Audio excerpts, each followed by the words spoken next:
So this is the part A of the KhoodeelaarTV television channel,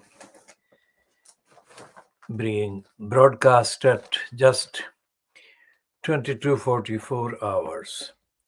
The timing for this shows that 22:50, but we are starting at 22:44 hours GMT. Part A of the KhoodeelaarTV television channel being broadcast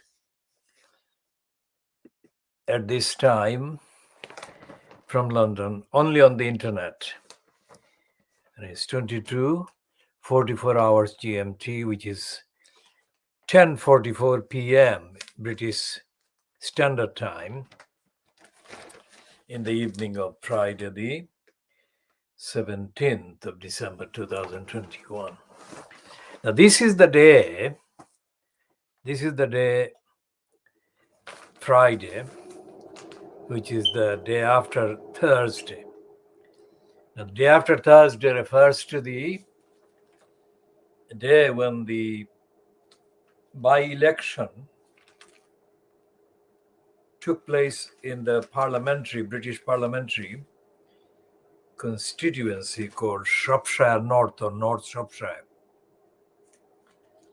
Now, Shropshire North was the parliamentary constituency that was vacated. The seat was vacated by the resignation of Owen Paterson. It's a mainly farming constituency.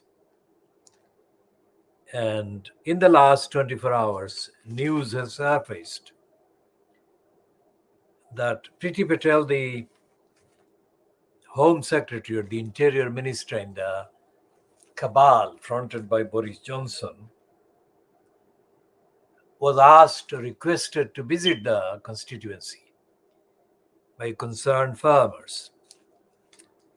And she refused to visit the constituency, and she refused to meet the farmers concerned about the various damages the farmers were being caused by the behavior and the policies of Boris Johnson. Now, farmers are not natural kind of supporters of what could be called the Labour Party or the radicals. And this time the anxiety, the disappointment, the frustration, and the mistreatment suffered by the farmers, these have been joined together with the other ills that are manifest and evident in the behavior of Boris Johnson. So many of the people who voted for the Conservatives for most of the last 200 years in the constituency, they staged and organized rejection of the Conservatives as a political party they could support any longer. So they broke almost 200 years of consistent parliamentary electoral support for the Conservatives. And they voted yesterday, that is Thursday, the 16th of December, 2021, for the candidate for the party called Liberal Democrats. Now, the Liberal Democrats were kind of fronted by Nick Clegg during the May 2010 UK general election. And that election, after the votes were counted, was followed by the formation of the condemn coalition, which we call condemn coalition collusion. Now, Sikh is no longer leader of the Lib Dems, and Sikh actually played the part of the criminal part, politically, socially, of erecting a government fronted by the conservative David Cameron. As a result of Sikh treachery against democracy for the 5 years after the May 2010 election, the cons stayed on. If Sikh had not colluded with the cons and had formed an alliance with the Labour Party fronted by Gordon Brown, then the history of the last crucial years in Britain would have been very, very different indeed. And Brexit would not be on the cards because it was David Cameron, who staged a completely criminally false image of being democratic, etc., etc. But he would not be anywhere if Sikh had not played the part of colluding with the Conservatives fronted by Cameron. And all the additional attacks on society on the many and all the additional aggravation of racism that took place in Britain under David Cameron would not have happened. So yesterday, Thursday, the 16th of December 2021, was the first time since May 2010. That's more than 11 years since May 2010. That any part of the parliamentary constituency, any parliamentary constituency electorate got a real kind of opportunity to register a significant rejection of the criminals, also known as the scum, the Conservative Party, currently fronted by the congenital liar Boris Johnson. So, Boris Johnson has been preceded by Theresa May, whose kind of image, according to some of the narratives that she constructed, would suggest that she was not as nasty as Johnson, or she was not as nasty as Cameron. But her time as Cameron's cabinet member for the Home Department, retrospectively, afterwards has shown how nasty her policies were. So when Angela Rayner earlier this year was kind of accused of insulting the Conservatives whom she called scum, she actually didn't say anywhere near the truth about the Conservatives. Scum is not enough. The Conservatives fronted by Boris Johnson and the Conservatives fronted by Dave Cameron should be judged by the behavior of Dave Cameron and Boris Johnson. Not what they say, but what they do. And what I'm saying is not to be found anywhere in the Fleet Street papers.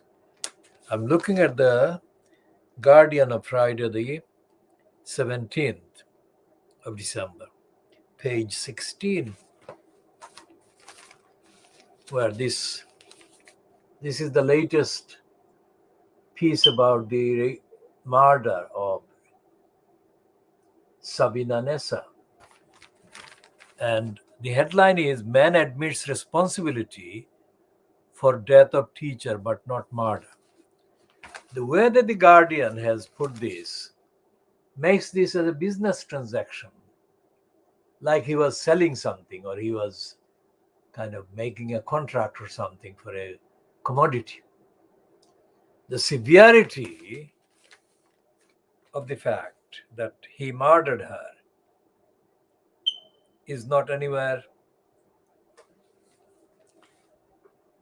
reflected in the headline or in the piece. And this is like a plastic piece. This 28-year-old primary school teacher, Sabina Nessa,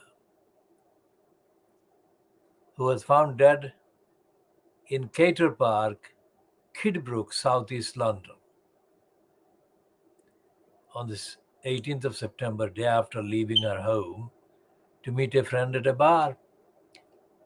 Now, to her nearest and dearest ones, the family, this is not just a plastic kind of statistic, but this is how the Guardian has put this so-called acceptance of responsibility by her murderer.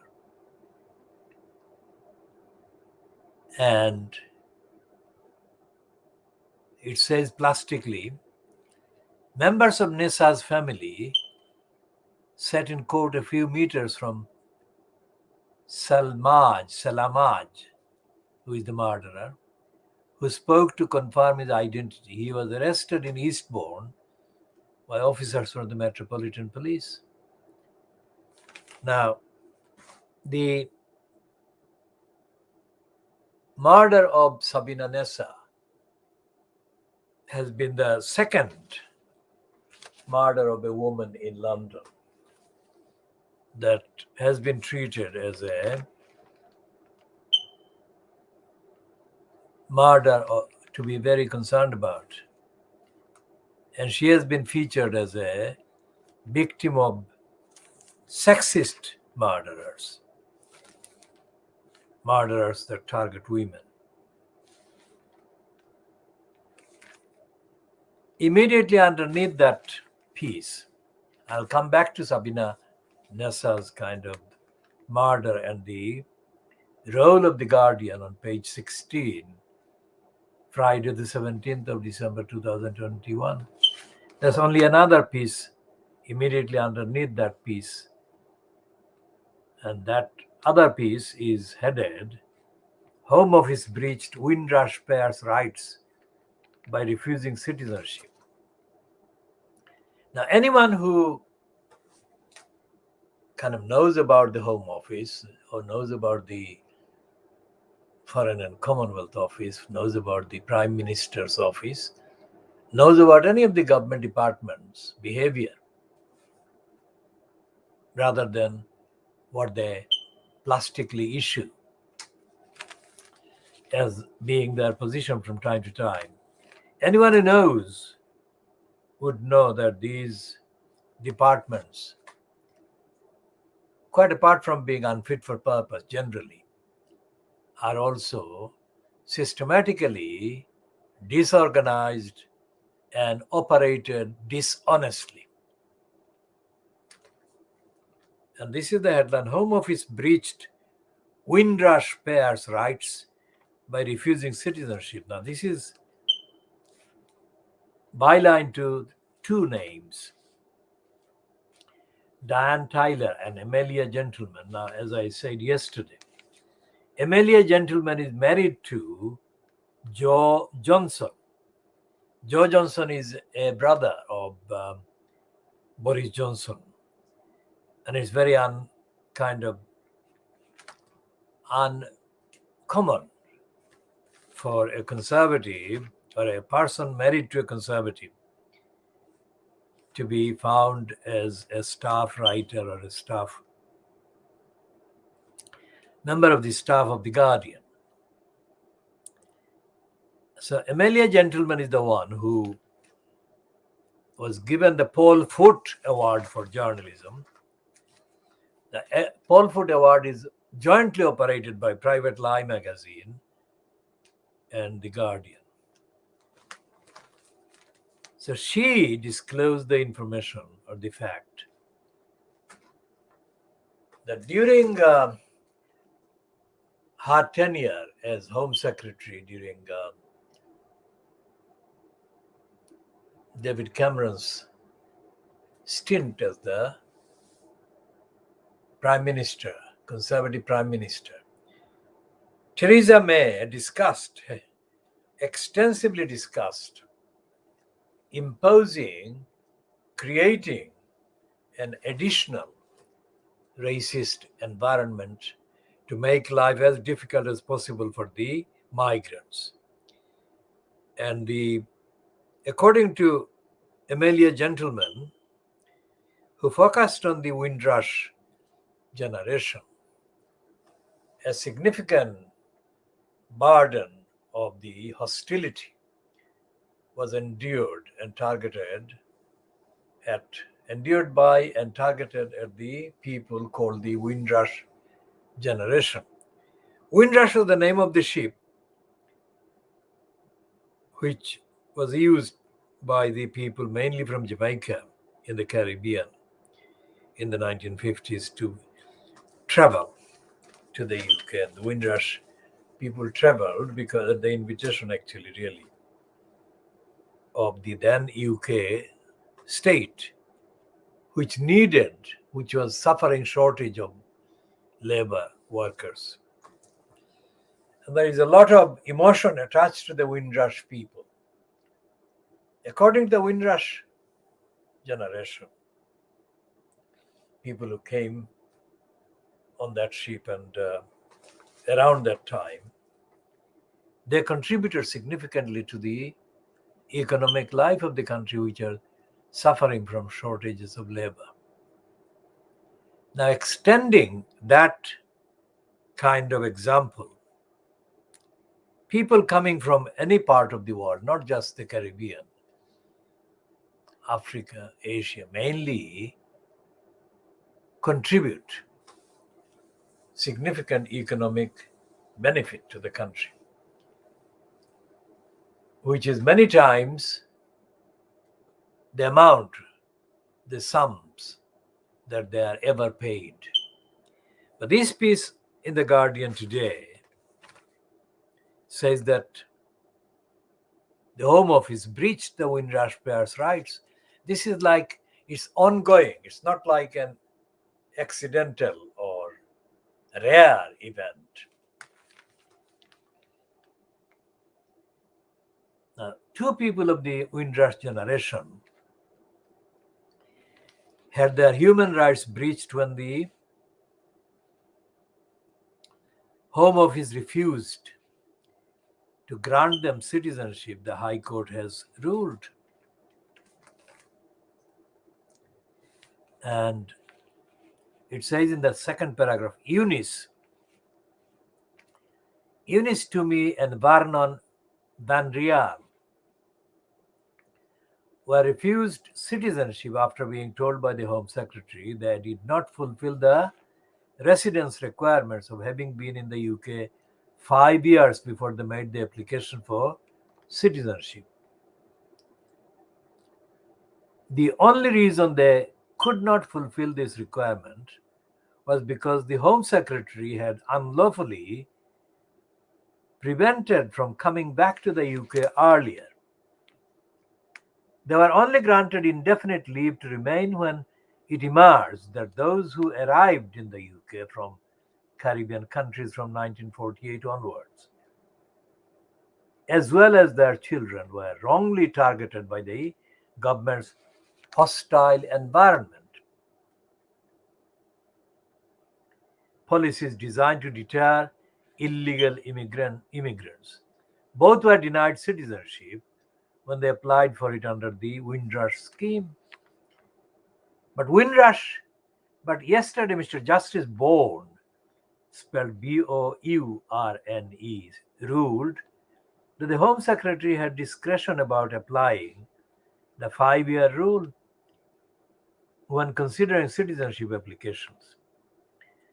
The ruling could have a significant impact for other members of the Windrush generation. But yesterday, Mr. Justice Bourne ruled that both were initially locked out of returning to the UK after periods spent abroad. Van Riel spent time in Jamaica, and Toomey, who is of Ghanaian heritage, spent time in Ghana and the US. Lawyers said the case showed the Home Office continued to act in breach of the human rights of Windrush victims by refusing to recognize them as British, even when the sole reason they were not was the historic injustice committed by the department over past decades. According to government data, 11,000 people have been refused citizenship following the applications under Windrush scheme. While not all will benefit from yesterday's ruling, many will now be able to reapply. Jeremy Bloom of Duncan Lewis Solicitors, who brought the case for Van Riel and Toomey, said, "Our clients were locked out of UK for years by the Home Office through no fault of their own, then told that they did not qualify for British citizenship because they did not meet the residency requirements." He said the case showed the lessons of the Windrush scandal had not been learned. Van Riel, 66, a former boxer who had lived in London for 43 years, having arrived as a 6-year-old in 1962, was prevented from returning to the UK after a trip to Jamaica in 2005. He said, "Justice has been done." They said, that is, the Home Office said, they wanted to right wrongs done to the Windrush generation, but refusing to give me citizenship when I have lived here since I was 6 was a slap in the face. The Home Office weren't righting the wrongs, they were making the wrongs more wrong. A Home Office spokesman, this is what I meant by plastic statement. Home Office spokesperson said, the fact that Mr. Van Riel and others were wrongly prevented from returning to the UK is appalling. No one should be prevented from obtaining their British citizenship because they have been failed by successive governments. The current outdated law, regrettably, does not allow the 5-year requirement to be waived. However, as the High Court has now ruled that this can be done in exceptional circumstances, we will immediately consider the two cases covered by this judgment. Now, this is the kind of result jointly of a kind of journalism done by Amelia Gentleman. This would not be the result of any journalism, any investigation by any African or any Asian journalist, because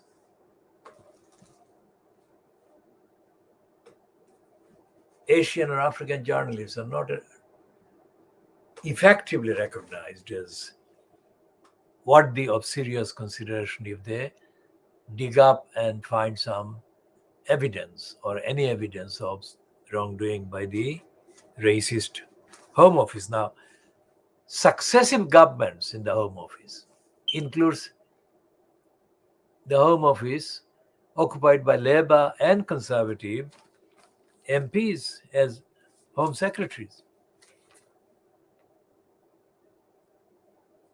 And this piece about going back to Bikram Dodd, who is described as police and crime correspondent at The Guardian. Man admits responsibility for death of teacher, but not murder.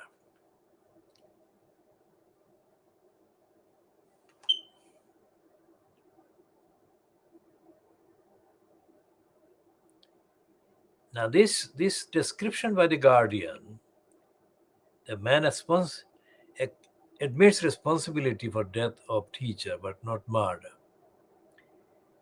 This piece lacks context, and it actually is a bare, that is to an empty piece.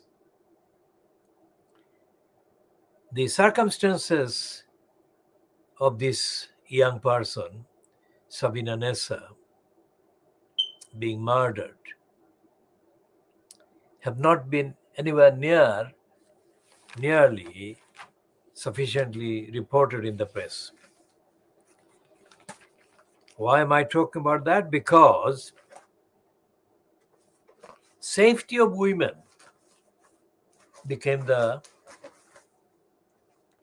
slogan when the people were protesting in March against the murder, against the kidnap, rape, and murder of this person, Sarah Everard. Sarah Everard was the focus of the outrage shown by the protesting, mainly women.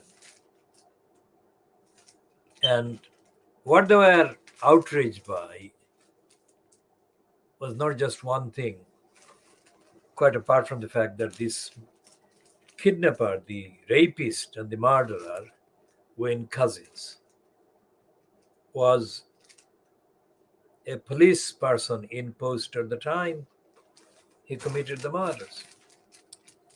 So today's Daily Scar, which has been taking a kind of jocular approach to various political events, has the front page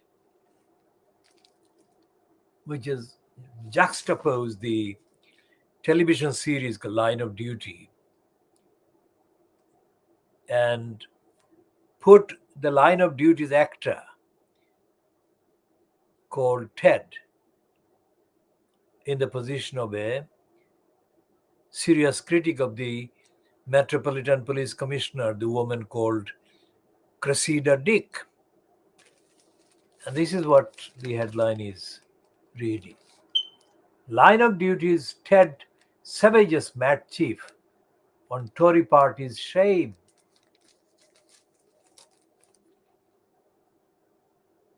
And it says mother of Plod. Now, Plod is a jocular name for a police person who is an incompetent police person. So, one of the things that the protesters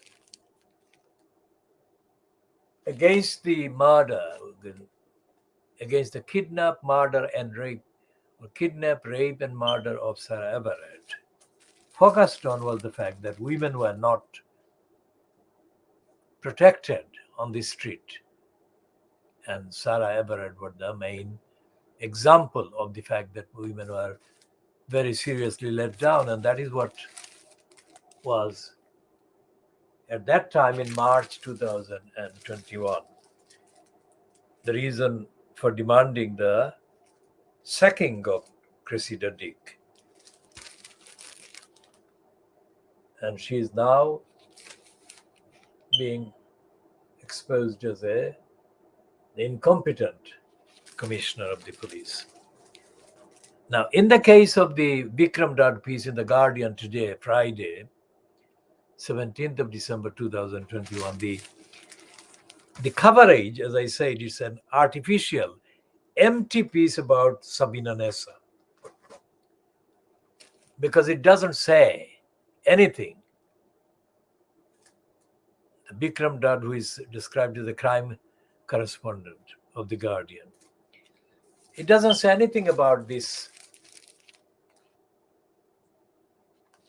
incompetent police commissioner that the Daily Star is mocking and ridiculing. And the incompetence refers to the fact that Sabina Nessa, who was kind of doing a normal kind of trip, local trip, which is on foot, not a long distance, was murdered quite early, pretty early in the evening. That shows that women are not safe in London. And that was the example. When Sarah Everard was described in terms of the time she was returning on foot, when she was stopped by her kidnapper and rapist and murderer, she had no reason to believe that he was going to be kidnapping her, raping her, murdering her. I mean, it is the stuff of absolute nightmare when all of these crimes are done by a police person in London Metropolitan Police. And somebody has to be held responsible for that kind of series of severe crimes against one individual target, one woman returning home or trying to return or walking home after spending some time with some friends. And Sabina Nessa was going to meet a friend. And this empty piece in The Guardian or by The Guardian shows that The Guardian has stopped putting the main emphasis on the fact that the police in London have not been providing the environment for women to feel free, be safe when they go about their business in the streets of London.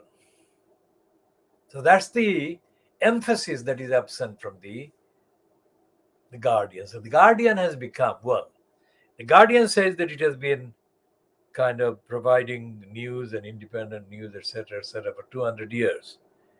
And we question that. And we question that on the evidence, as evident in the piece, in the way they put that piece about Sabina Nessa way away from the front page or near the front page. This is page 16 of the Guardian of the Friday 17th of December 2021, and it's not doing justice to Sabina Nessa, and it is not showing any recognition to the other women.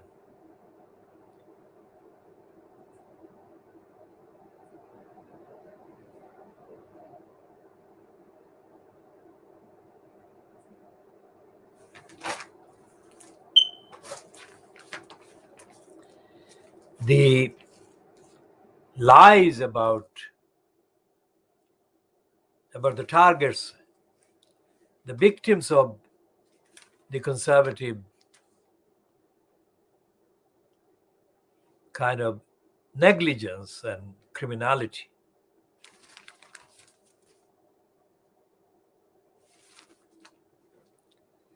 are beyond counting. For example, in the case of what we call the depraved DEFRA. DEFRA is the department that is fronted by a very dishonest man called George Eustice. Now, DEFRA, for 4 years plus, has been lying against a perfectly innocent BabyAngelGeronimo. Now, BabyAngelGeronimo is the world's most innocent BabyAngelGeronimo, who has been targeted by liars in the depraved DEFRA. So when the DEFRA depravity was updated in terms of the questions put to Johnson by supporters of the BabyAngelGeronimo, Fleet Street had no excuse not to follow up the questions rigorously. The Fleet Street knew that BabyAngelGeronimo was absolutely innocent. And Fleet Street failed or chose to refuse to ask severe, serious, rigorous questions of DEFRA or of Boris Johnson. Johnson had no idea, no knowledge, no evidence to condemn a perfectly innocent, perfectly healthy BabyAngelGeronimo. And yet he did. So that was before the Owen Paterson corruption came to the surface. Because when the Parliamentary Commissioner for Standards, that post is not very powerful, not very rigorous, and not very extensive. And yet, the Parliamentary Commissioner found that Owen Paterson's behavior was corrupt, was against the rules. And so she recommended that Owen Paterson be suspended for 30 days. And so corrupt and cruel and brazen against basic standards, the most basic standards, had Johnson been, that he said that he would ignore. He'd ignore the Parliamentary Standards Commissioner's recommendation, and he condemned the members of Parliament who wanted Owen Paterson to serve the 30-day suspension that had been imposed on him. Johnson was confident that he was impugned, that he had no obligation to observe the rules that others in society were obliged to observe. So he said he was the king of the world about Paterson. So when he did that, even the most servile of the Fleet Street media that had served Johnson's craven, corrupt ambition up to that point, found that too much. So they reported Johnson's two fingers to the Parliamentary Commissioner and said that Johnson was wrong, which is something that the same papers had never done before. They had never said Johnson was wrong about anything.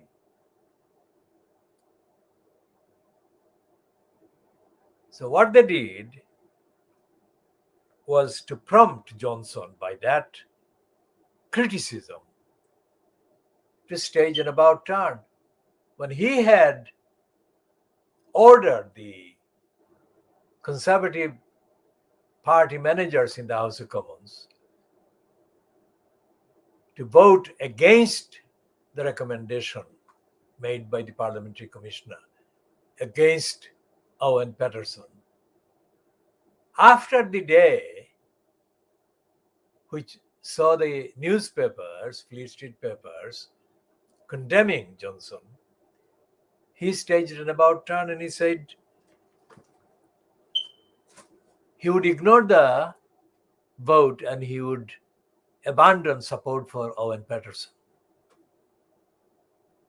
That's the point where Johnson was caught. lying. Of course, he had been lying. Johnson is a congenital liar, and he had been lying throughout his entire career. But that was the point. That was the point when his lying came home to sink him. Now, that is the point where the descent began. And the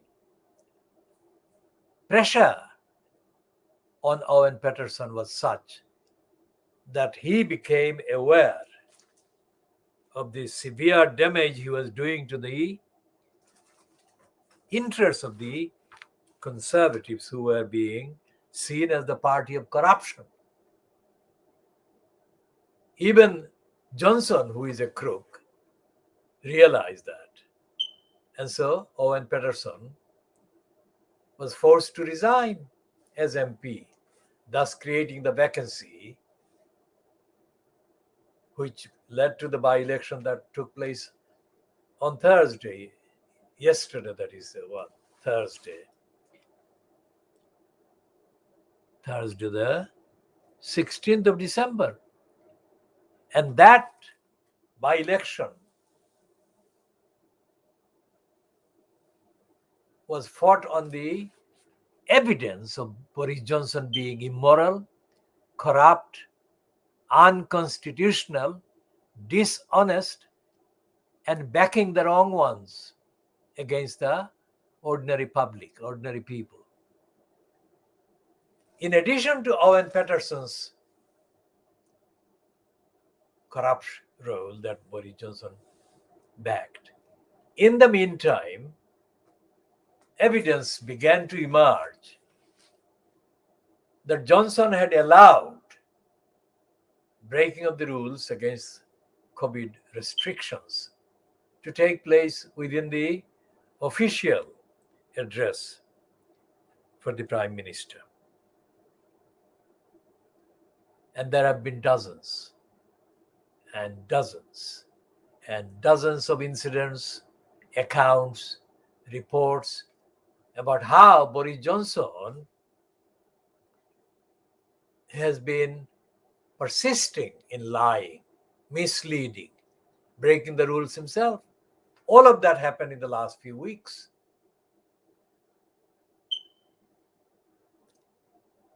And the very things that Boris Johnson was using as norm, like any lie, as the pack of lies that had been invented against the BabyAngelGeronimo by the department, fronted by the criminal, wrongdoer, evil man called George Injustice Eustace. Eustace was not the only one at the department. Before he took over as the frontman, there were other people, including Michael Gove. So several years, since 2017, when BabyAngelGeronimo, in good faith, arrived in the UK from New Zealand, his place of birth, BabyAngelGeronimo has been targeted by liars at the DEFRA, depraved DEFRA. Targeted maliciously, criminally, dishonestly, cruelly, and in an evil plot to do damage to the most healthy BabyAngelGeronimo. So all these facts were brought to Johnson's attention, and Johnson completely ignored them, and he persisted in showing two fingers to all the requirements, universal requirements of evidence, fact, and scientific evidence and scientific criteria and objectivity. And Johnson said that all the lies that had been confected against BabyAngelGeronimo, Johnson said he didn't care. He didn't care at all.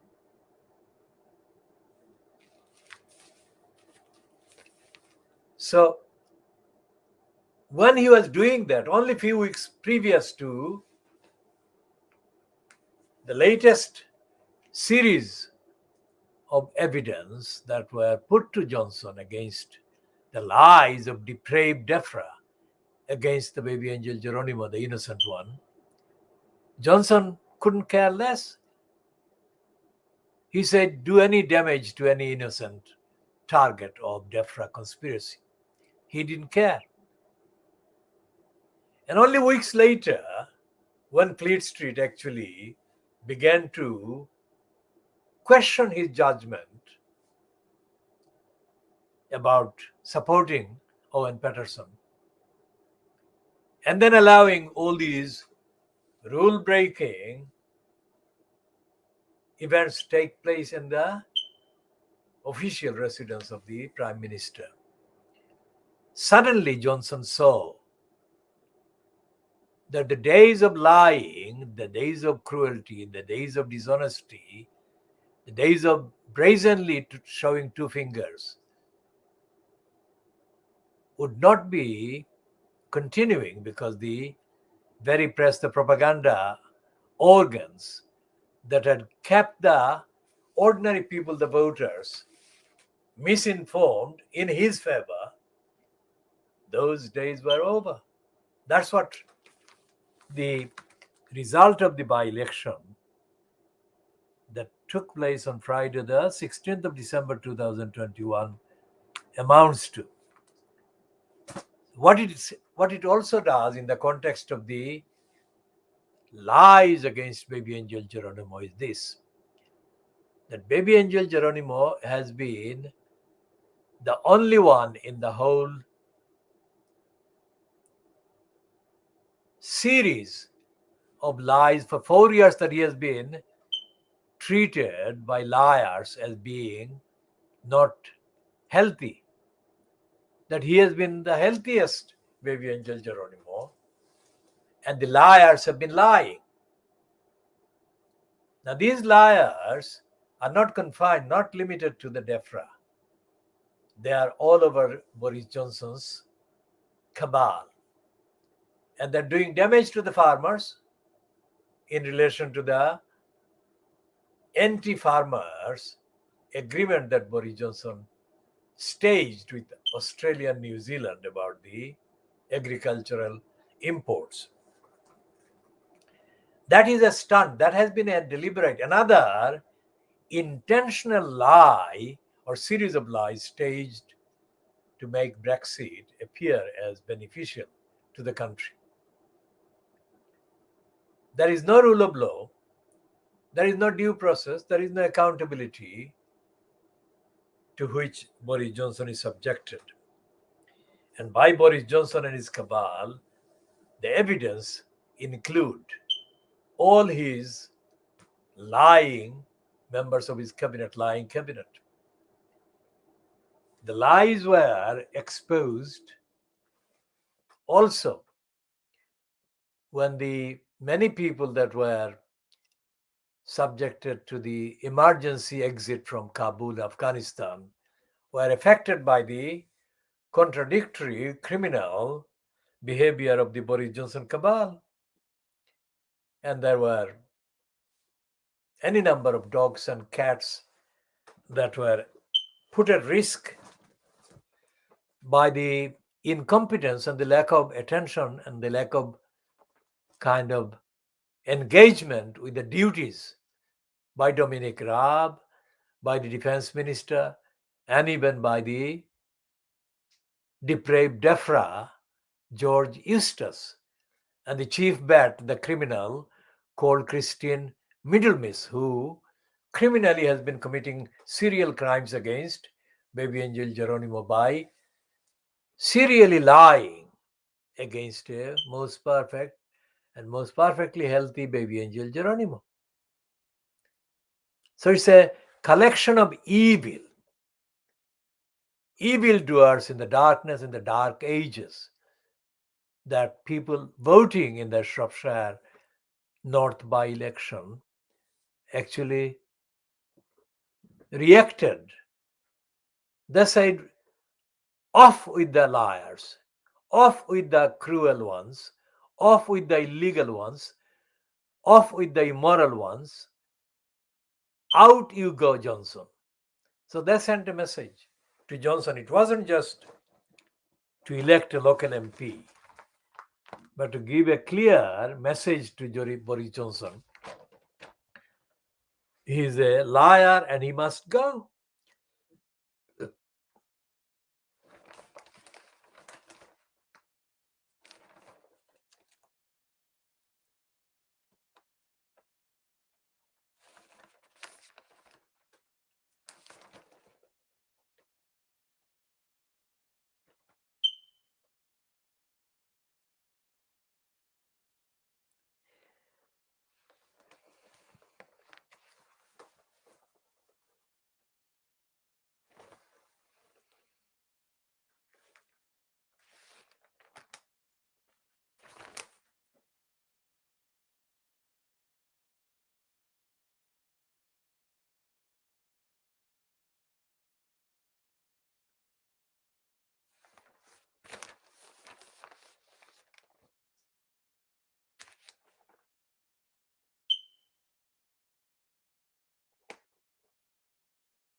So Fleet Street papers are not holding Johnson to account,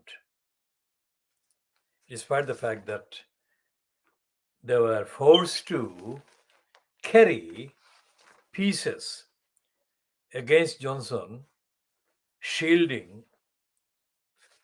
Owen Paterson. Now here is James Forsyth, who is married to Allegra Stratton, the very Allegra Stratton that resigned from Boris Johnson's government as an advisor. And James Forsyth went to the public school and was best friends with Rishi Sunak at the public school. And Rishi Sunak is godfather to James Forsyth's children and vice versa. So that's the context. So James Forsyth is not an objective, impartial observer when he writes this piece in the Times today. The date is Friday the 17th of December 2021, and he is described as the political editor of the Spectator, the weekly magazine.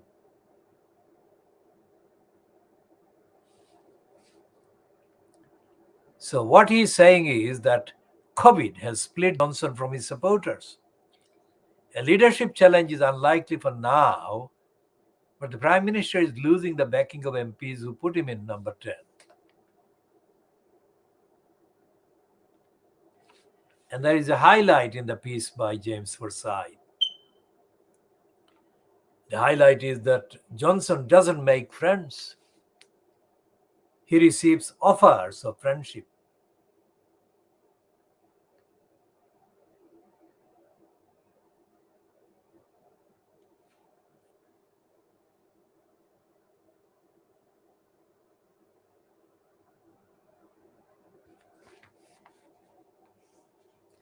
And the other highlight in the piece by James Forsyth is getting 54 letters for a no confidence vote is not as easy as it sounds.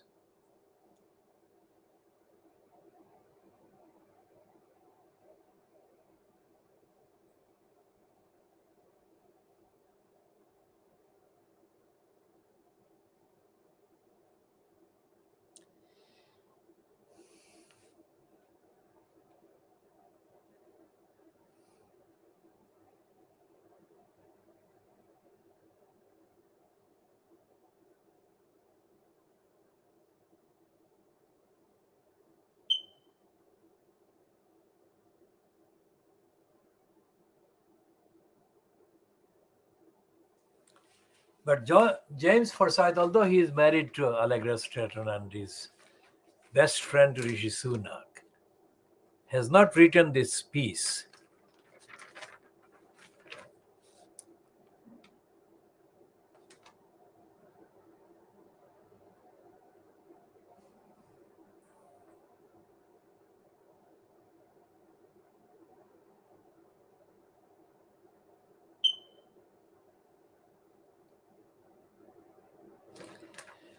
Because he is writing in the typical Fleet Street manner.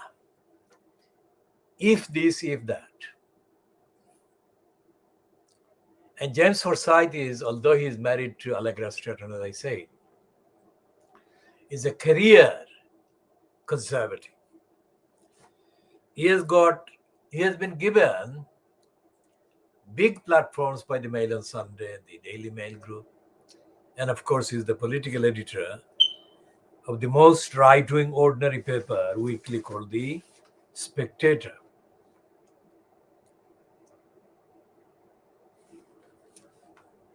And James Forsyth is overhyped by the Daily Mail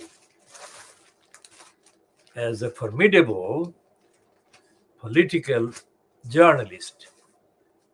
That is absolute lies, because James Forsyth is a conservative, more so than a journalist. In fact, there is no journalism in Fleet Street. That's the point. But here, the Daily Mail of Friday, this 17th of December, its main front page splash is on the political doctor, that is Chris Whitty. He said the Tories turn on Whitty.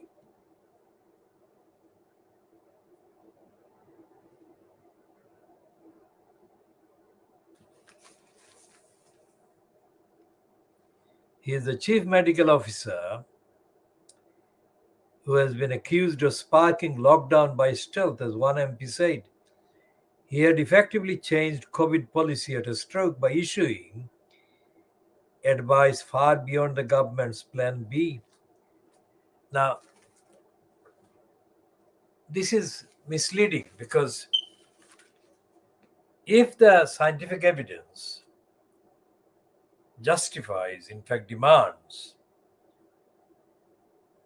particular restrictions, then regardless of what the policy of the Conservatives, which is what James Forsyth is promoting the line about, that less restrictions are what the conservatives want. And less restrictions equal Boris Johnson's support base.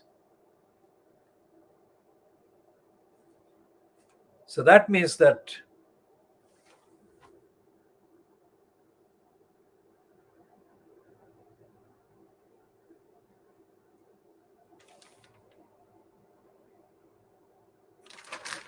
the safety of the quote public is not ever the conservatives' priority,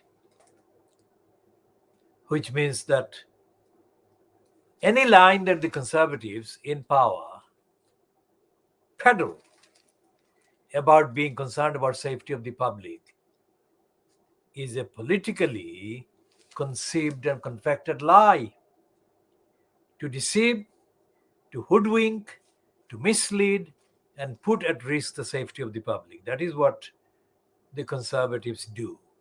Now, let me explain a bit further.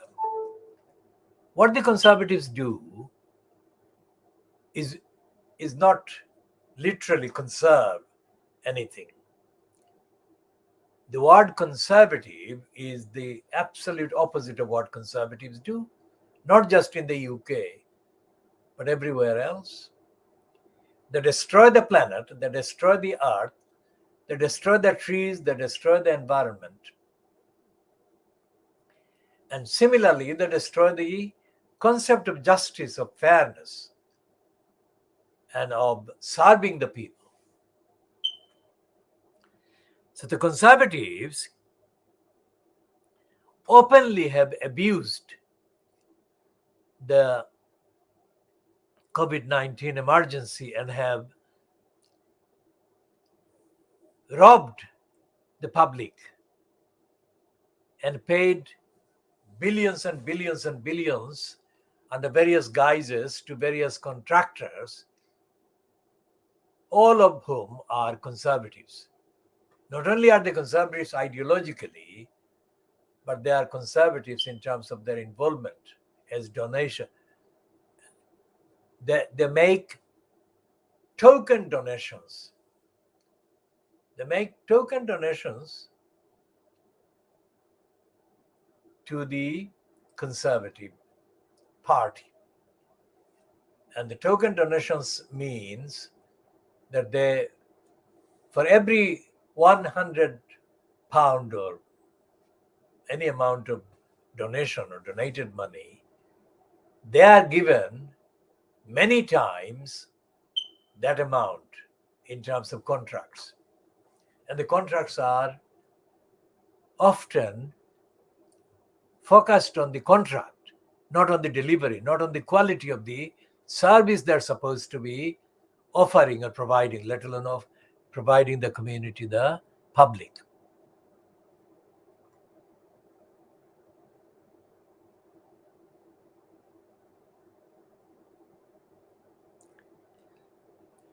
So there is no accountability.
And I'm looking for any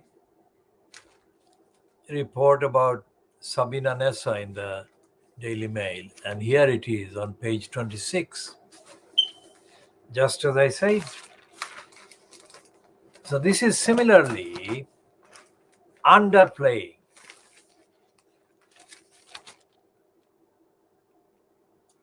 similarly underplaying the failure to make women like her safe on the streets of London.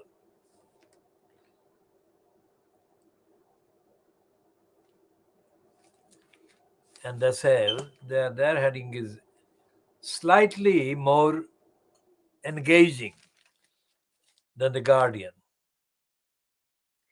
because accused accepts he killed Sabina but denies murder. Now, of course, he murdered her.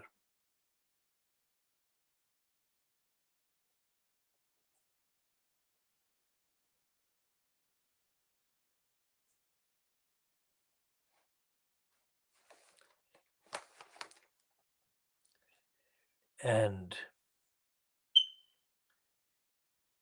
this is not a piece about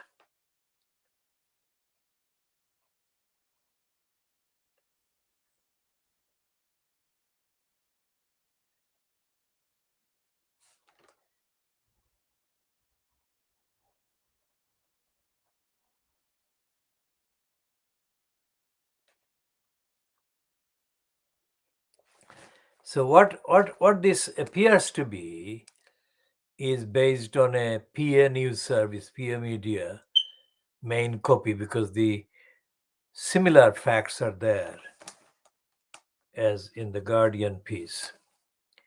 But they don't mention the fact that the murder of Sabina Nessa was caused because the environment in London is hostile to the safety of women on the streets.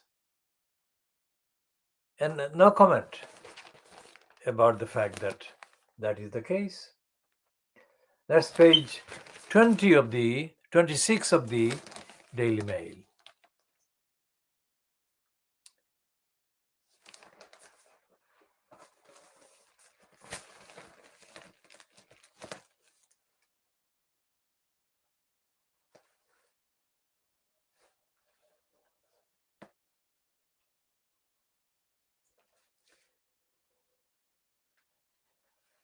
Now, there is a piece which is about the environment, which is absolutely crucial generally about the planet. A man destroyed tree in order to boost the value of his home. Now, what kind of education did he get? What criminality? Now, this is the Daily Mail reporter without naming the reporter. A very arrogant homeowner who killed a protected tree after it prevented him landing a lucrative property deal was yesterday ordered to pay £80,000. Well, he shouldn't be fined £80,000. He should be jailed for the rest of his life. And there should be trees planted all around the place. Retired accountant Robert Page, 71, accountant. What was he misaccounting in his career? Formed an irrational dislike of the 65-foot Monterey pine and was determined to destroy it, a court heard. He stood to make £100,000 from a deal which involved cutting down the tree, but planning permission was repeatedly refused, with the public amenity value of the evergreen cited as reason. The 65-year-old pine, which was made subject to a tree preservation order in 1989, also cast a large shadow over Page's £900,000 home near Poole Harbour in Dorset.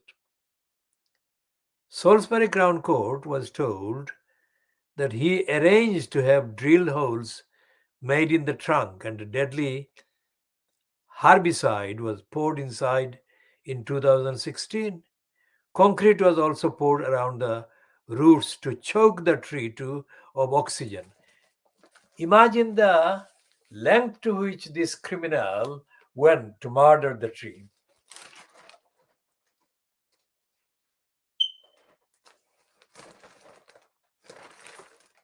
And there is not anywhere near the sufficient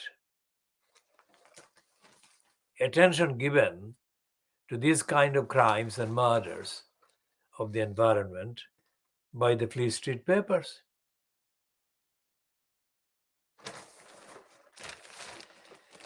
Now we go over to the ongoing events in the USA, where Ghislaine Maxwell has started her defense. And this headline on page 31 of the Daily Mail of Friday, the 17th of December reads, Maxwell loses bid to let her witnesses hide their identity. So let's read the first or second or the third, three paragraphs at the beginning. Ghislaine Maxwell's defense got off to a shaky start yesterday when a judge threw out her request to allow her backers to testify anonymously. The alleged child sex trafficker argued that 3 witnesses lined up to speak in her favor might pull out unless they were granted the same right to secrecy as her alleged victims.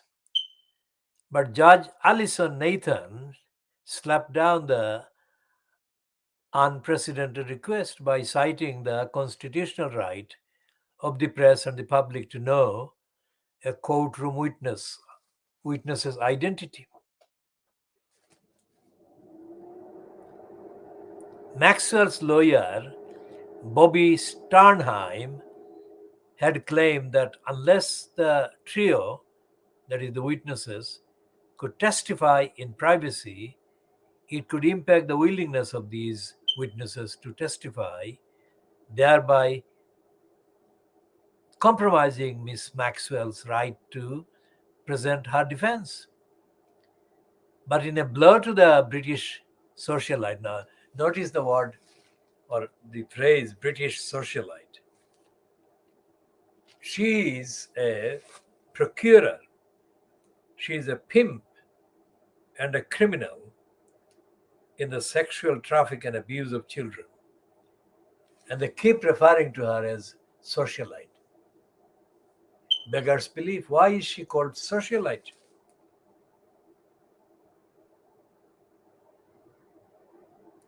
Maxwell, 59, denies luring schoolgirls into the clutches of her pedophile boyfriend, Jeffrey Epstein.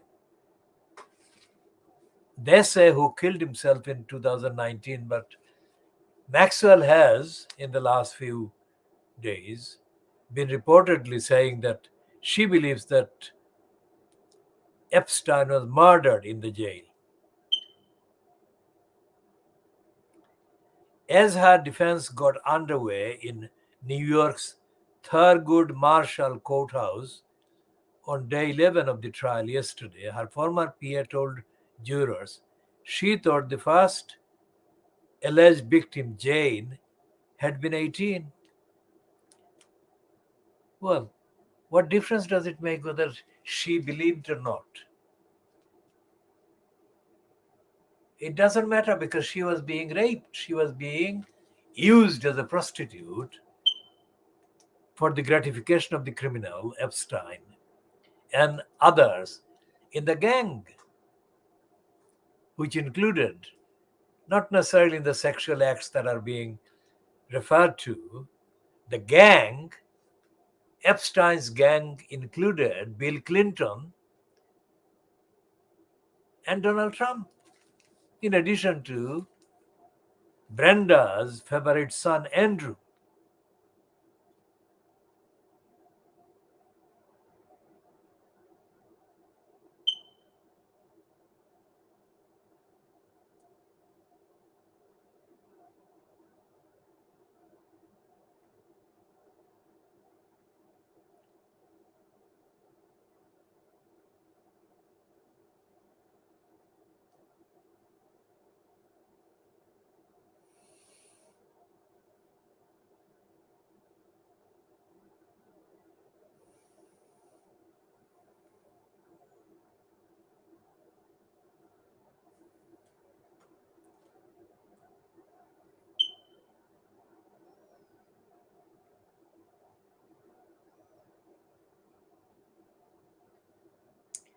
All the details, all the facts that have been kind of presented to the court overwhelmingly show that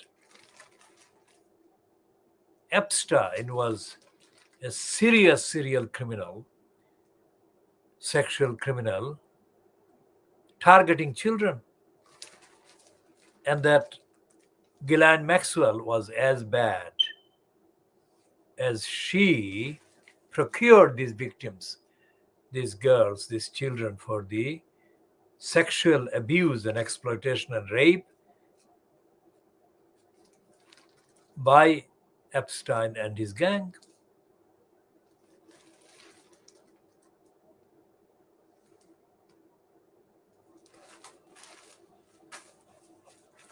So why do the Daily Mail and the other Fleet Street papers keep referring to Ghislaine as British socialite? They've got no morality and they've got no ethics, which is why they have been supporting the career of the immoral and unethical Boris Johnson. Tomorrow's papers, the Saturday papers, we anticipate, will of course include the outcome of the by-election, Shropshire North.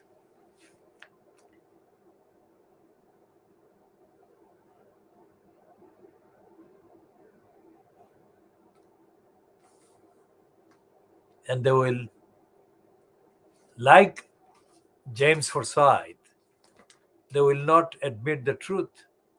What they will do, they will cover and they will look for excuses, to make excuses for the Conservatives.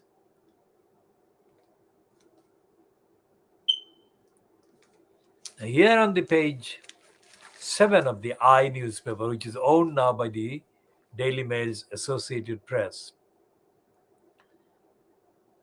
there is a piece about Johnson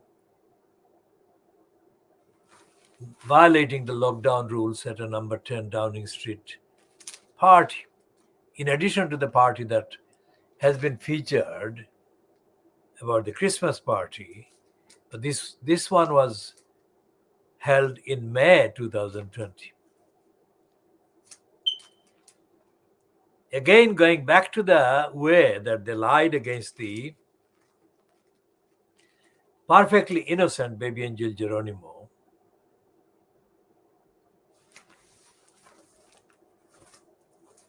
Johnson has been lying.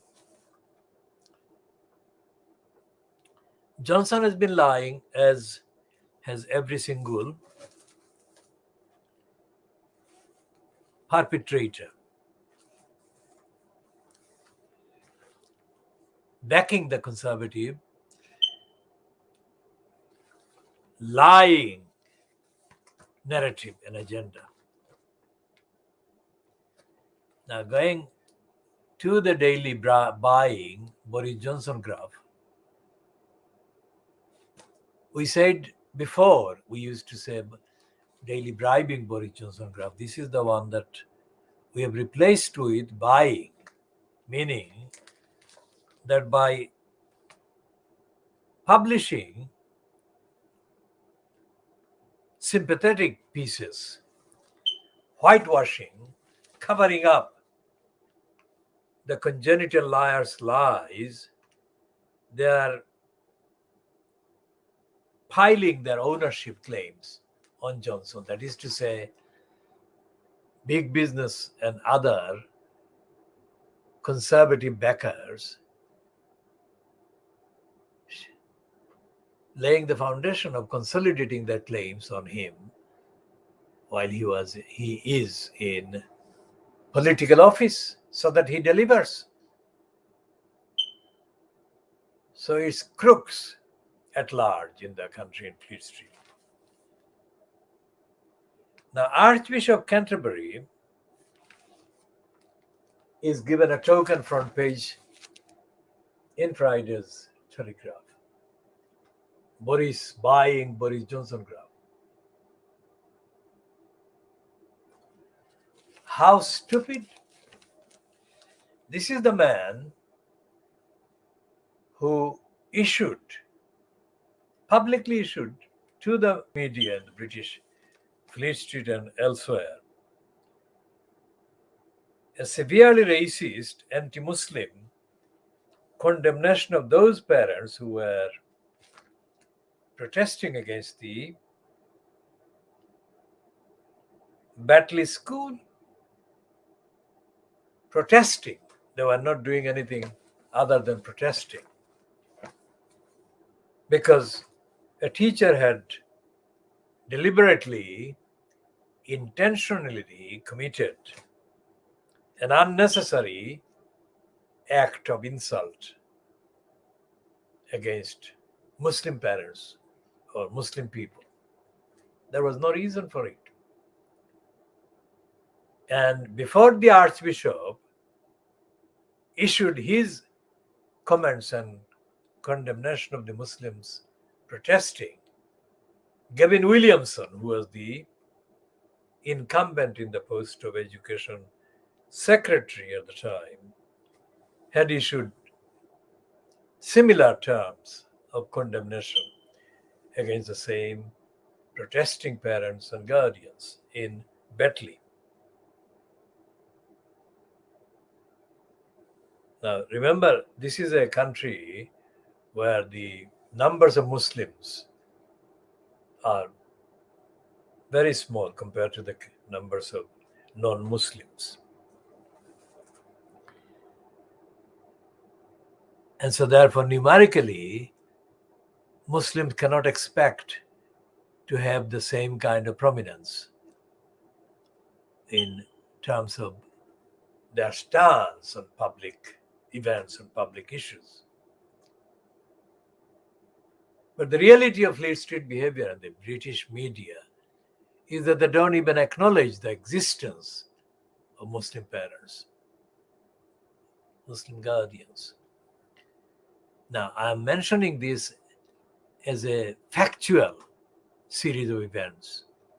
I'm not personally convinced that there exists any Muslim kind of platform run by Muslims, intellectually, morally, ethically, represents the position of believers, Islamic believers.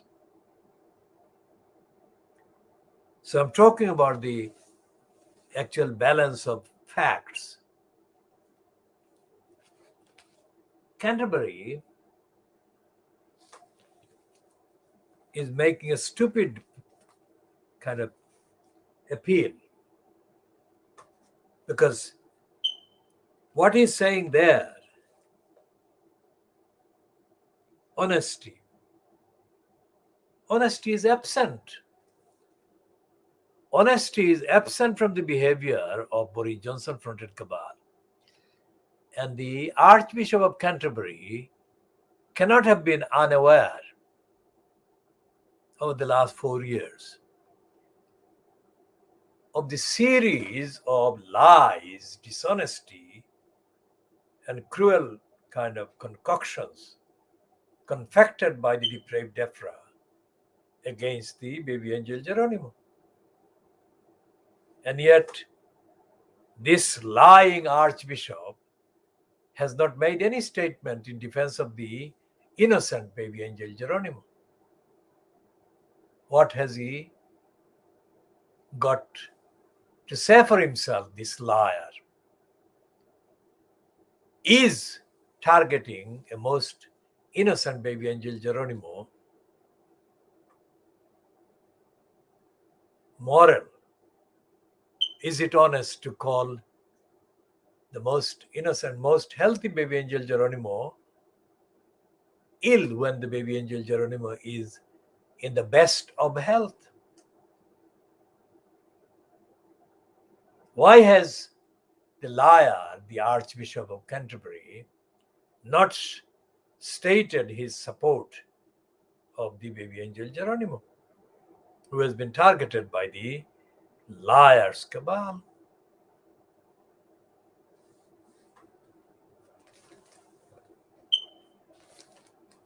And extrapolate this to the behavior of the lying, depraved Defra, and you can see that baby angel Geronimo is the symbol of other targets, other innocent targets of Defra's lying, dishonesty, criminality. Why is the Archbishop silent about all those crimes?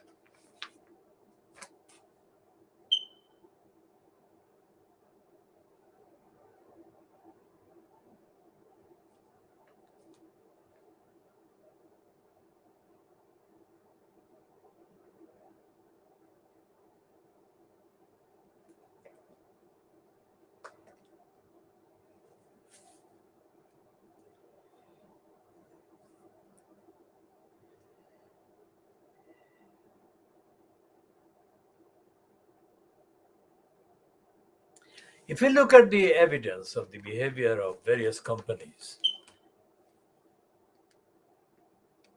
you can absolutely be certain to find one line running through all of them, their behavior.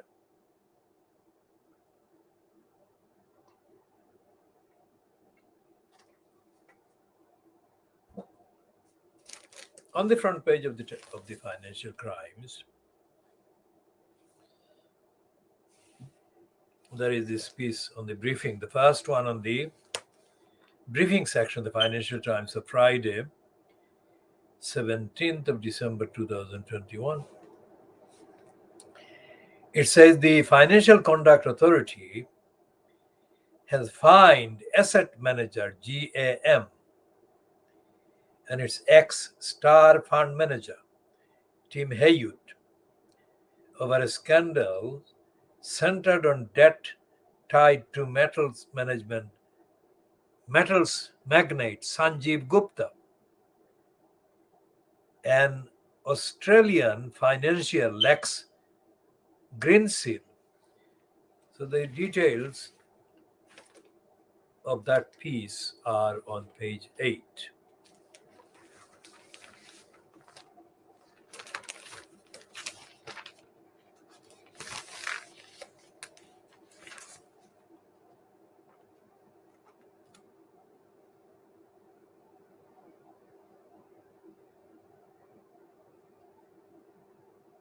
So it's a fine by the FCA, the Financial Conduct Authority. Remember, anyone who is watching this for the first time must know that in the last kind of few months, let's say, the Financial Conduct Authority, which is really a dummy authority, and I'll come to that in the context of updating the commentary about the Charity Commission and the Information Commissioner. This is a completely bogus outfit. The Financial Conduct Authority is a corrupt outfit itself.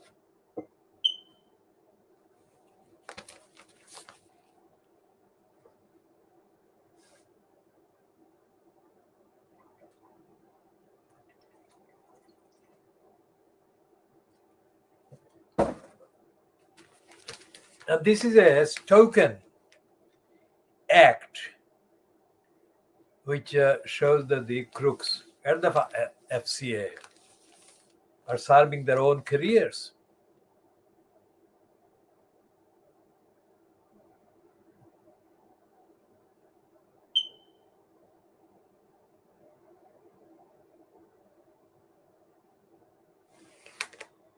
It says the financial regulator has fined GAM and its former star fund manager, Tim Haywood, over a scandal that rocked the firm and centered on debt tied to metals magnate Sanjeev Gupta, an Australian financier Lex Greenhill. Now, Sanjeev Gupta and Lex Greensill are two of the biggest crooks going. And these two crooks conducted their corruption and criminal business by buying, literally buying, the soul and service and the name and the brand of Dodgy Dave, Dave Cameron. Cameron sent nearly 70 text communications to government department or departments as Cameron was serving the crooked business operations of Lex Greensill. Now, Gupta and Greensill, like Richard Branson, are two of the hundreds of criminals posing as legitimate businesses have been funded by the UK government. The very UK government which has been starving genuine people in low income or genuinely kind of deprived, let's say, people, the many in the ordinary community. And there is no parliamentary scrutiny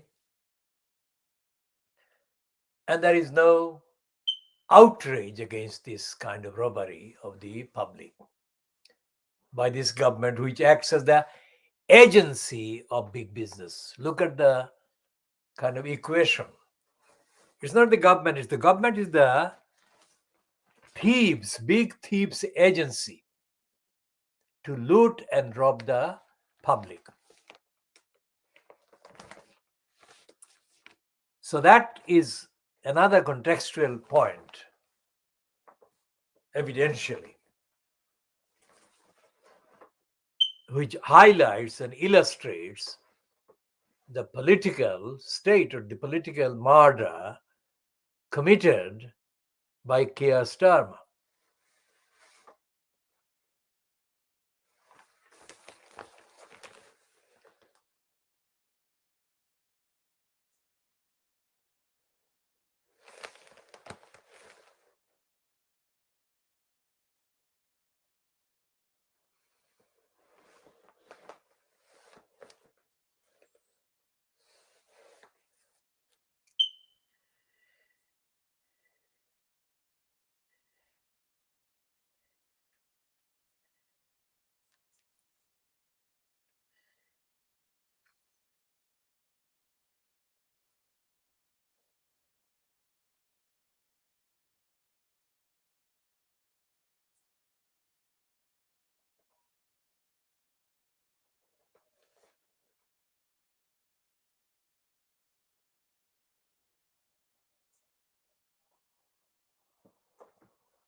Even by the standards of the very weak FCA,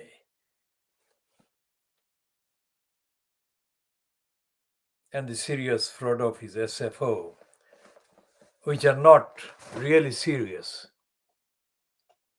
even by the not so serious, not high standards of the FCA and the SFO, anything that Johnson has done in colluding with and retailing the lies of DEFRA against BabyAngelGeronimo should be treated as offenses, misconduct in public life. And both George Eustace and Boris Johnson and Christine Middlemiss, amongst others, of lower notoriety and ranks, should be prosecuted for crimes they have committed and have been committing against BabyAngelGeronimo under the general description of misconduct in public life or public office, in addition to the actual crimes they have committed against BabyAngelGeronimo, who is perfectly healthy, and these criminals have branded the BabyAngelGeronimo as not healthy. And these criminals have distorted every single aspect, physical aspect of the life of BabyAngelGeronimo, where he has been living, where he has been in contact with any other alpacas or any other beings. So everything that they have said against BabyAngelGeronimo is a lie. Every excuse they have cited is a lie. And it's a crime. Every lie is a crime, as committed by Johnson, as committed by George Eustace, as committed by Christine Middlemiss. And they should be not only prosecuted over this, but they should be sent to spend the rest of their lives in prison for the severe detriment and damage they have done to innocent creatures, as attested to by the BabyAngelGeronimo and his experience.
One of the things that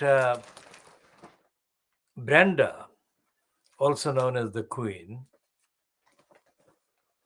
has been involved in is the racist, exclusive nature of her monarchy.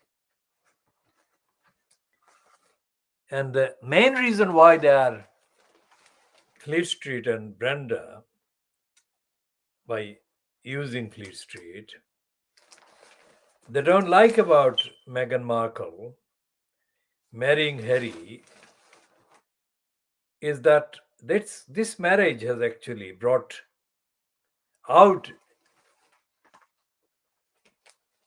behavior by the so-called royal family, including the questioning about what skin color the pair's first child Archie would be. Brenda is painted by Fleet Street as almost serene, but Brenda has actually been involved in the retention of the monarchy in the mold of the most backward and the most unfair and the most racist structure.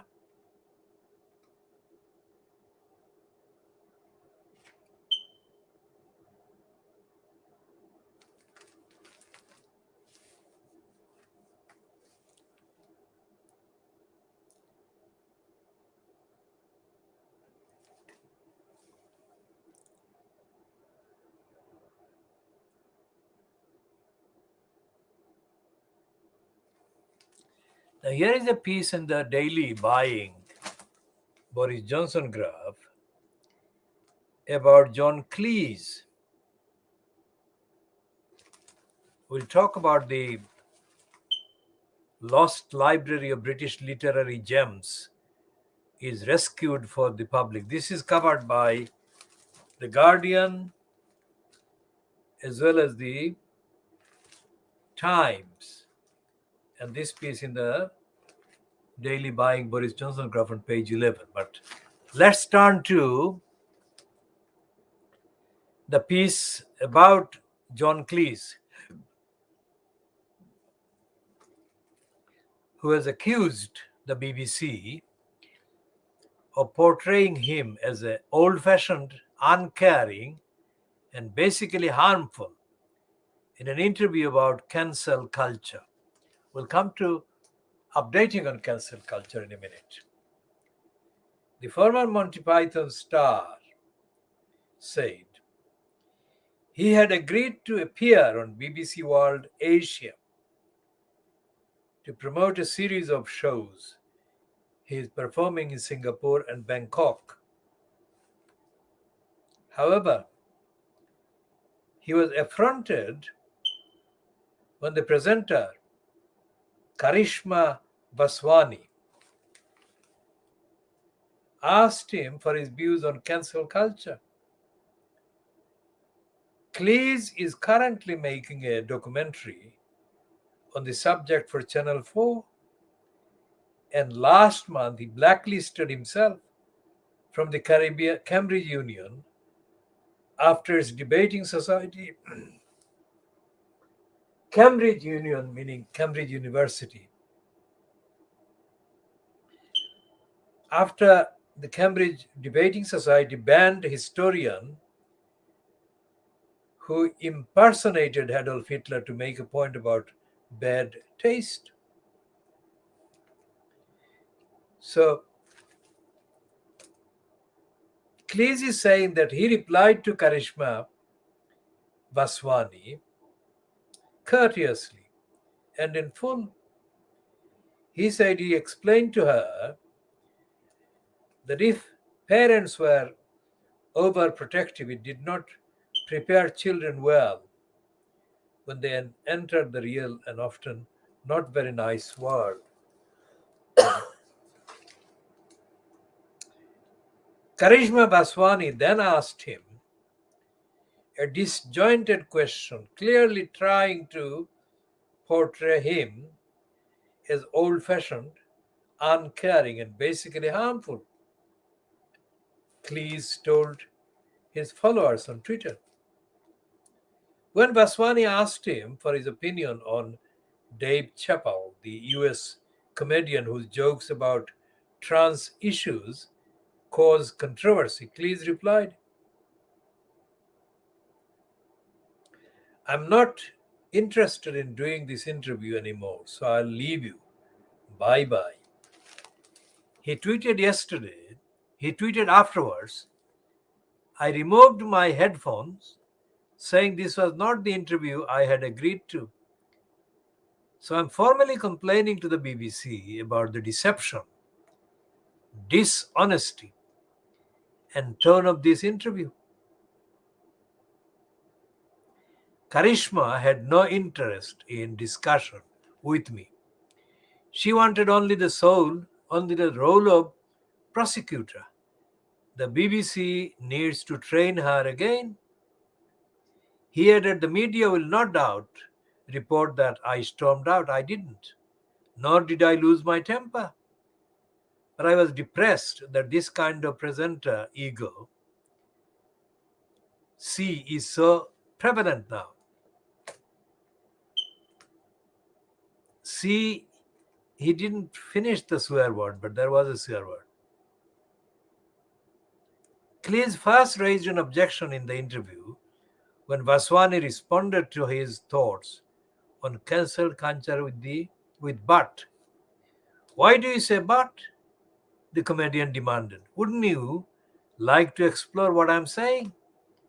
He ended the interview and cut off Vaswani mid-sentence shortly after explaining that his new stage show would address the fact that everyone wants to be right and nobody really wants to listen to other people's opinion.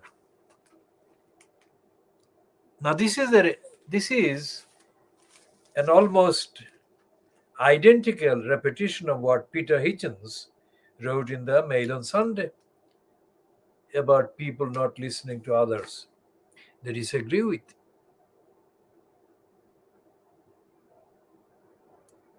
A BBC spokesman said this was a fair and appropriate interview which touched on topics that John Cleese has previously been vocal about, as well as themes within his new tour. Our presenter is an excellent and experienced journalist who conducted the interview entirely within our editorial guidelines.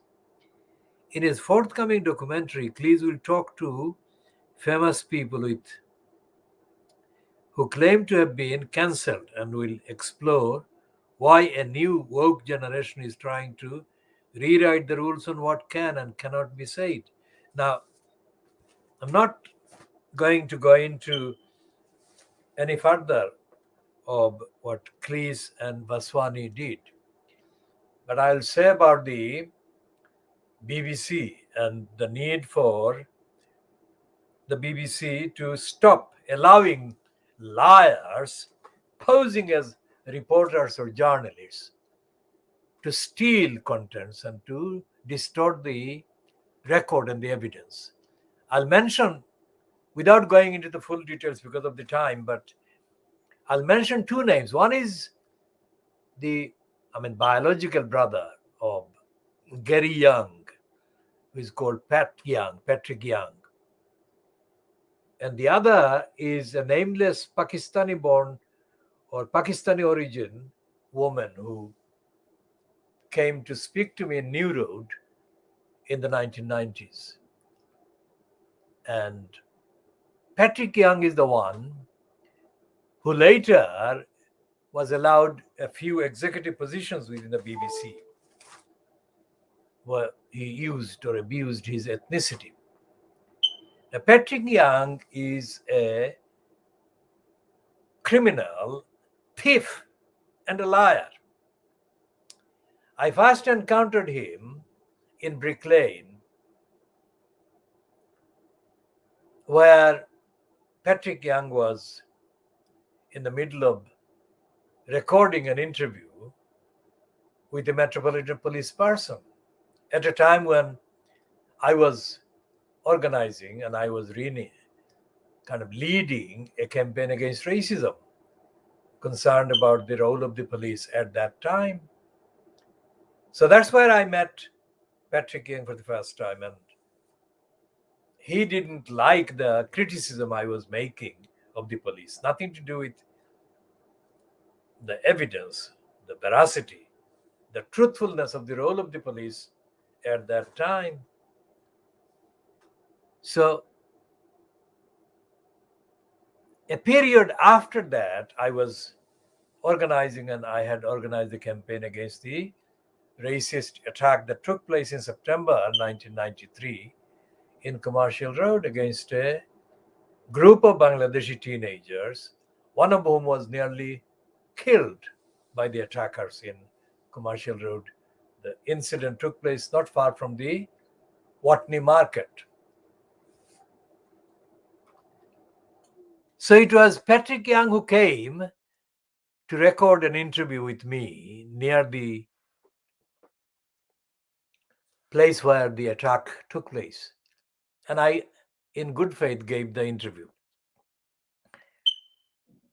When Patrick Young actually broadcast the piece about the attack, instead of me, he had replaced somebody else on the same spot.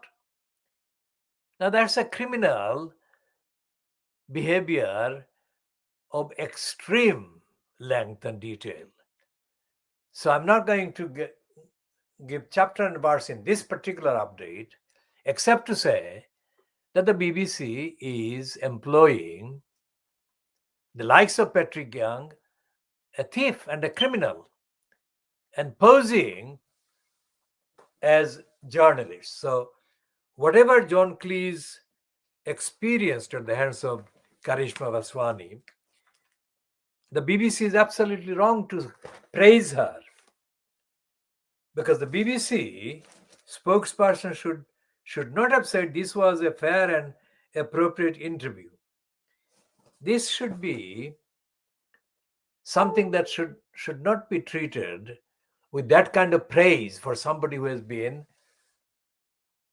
the subject of a detailed complaint against them by the subject of the interview. Now, Karishma Vaswani is only allowed by the BBC because she follows the BBC's agenda, whatever it is. She is not somebody that reports on Southeast Asia or South Asian affairs independently, fairly, objectively, because she is biased against most people in the region. Most certainly, she is biased against Muslims, and you hardly ever see any neutral presentation by Karishma Vaswani of Muslims from any part of the Asian continent.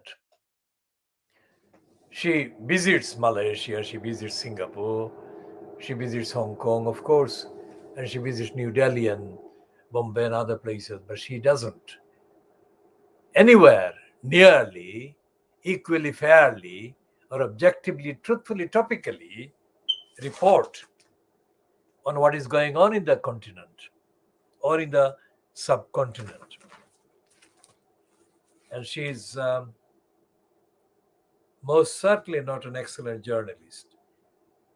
She is a servant of the agenda that the BBC promotes, and that agenda is in collusion with the likes of the regime of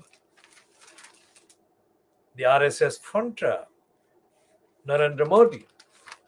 Just like the financial crimes and their Delhi-based Kazmi, Karishma Vaswani is one of the dozens of, quote, journalists operating through the Western networks like the BBC and American networks.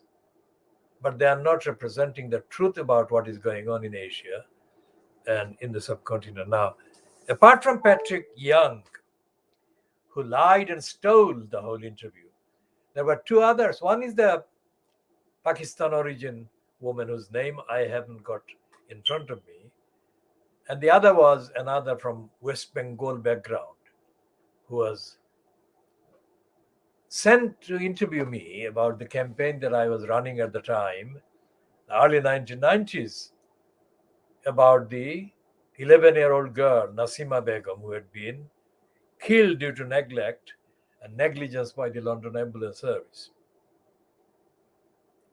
And this West Bengal origin criminal also went back and fabricated the interview that I, in good faith, gave him, and he inserted somebody else instead of me being shown there. Now, these things don't happen. Only criminals like that do that.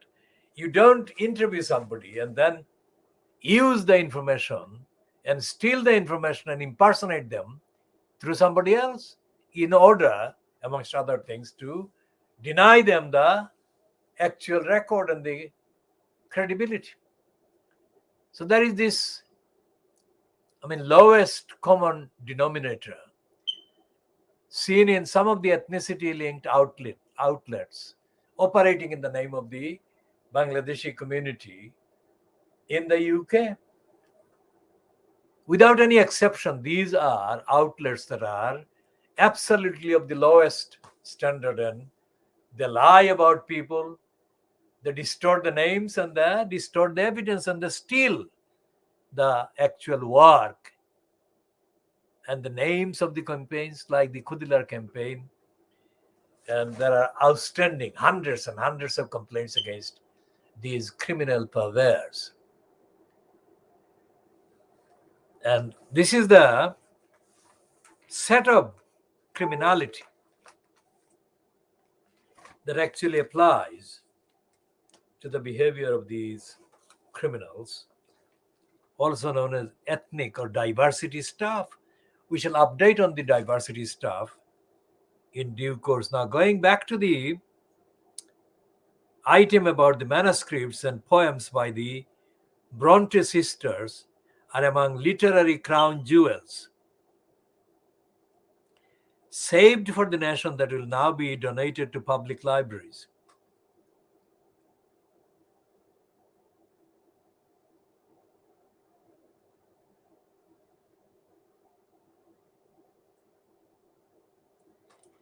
And a consortium raised for £15 million in just 5 months to rescue the lost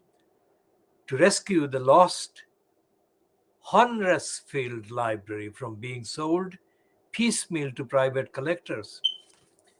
Now, we shall be talking about this in detail, about our campaign and our original manuscripts and research papers and collections and writings and poems and essays spanning 60 years that have been affected by the series of criminals, including the London Borough of Tower Hamlets Council and others. We shall be stopping this particular edition at this stage.